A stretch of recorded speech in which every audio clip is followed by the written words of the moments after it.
En attendant, le chef de l'État a du travail. Il lui reste 2 ans de mandat et sur la scène internationale, il va falloir aller vite pour faire face à la guerre commerciale déclenchée par Donald Trump. Dernière ligne droite des négociations entre l'Union européenne et les États-Unis. Donald Trump a fixé une date butoir au 9 juillet avant un éventuel retour des surtaxes réciproques. Le président américain montre des signes d'impatience et la Commission européenne, consciente des potentiels dégâts que des droits de douane à 20 voire 50% pourraient faire, semble pour l'instant se résigner à une forme de pragmatisme. Les promesses de riposte ont laissé Barthélémy Philippe la place à un ton beaucoup plus conciliant.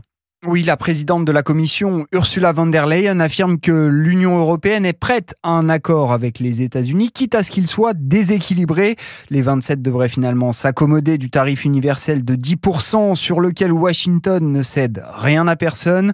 En échange, la Commission veut préserver les filières industrielles qui dépendent du marché américain, l'automobile et l'acier asphyxiés par des surtaxes sectorielles de 25 et 50%.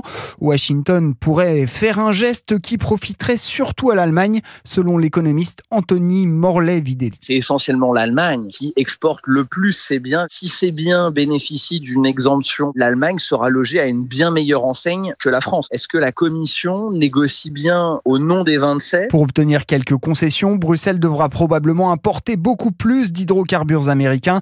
Après avoir longtemps promis de regarder Donald Trump dans les yeux, la deuxième puissance économique mondiale a presque acté sa déroute face à un Donald Trump dont chaque mouvement d'humeur menace de déséquilibrer l'ordre économique mondial. Barthélémy Philippe du service économie d'Europe 1.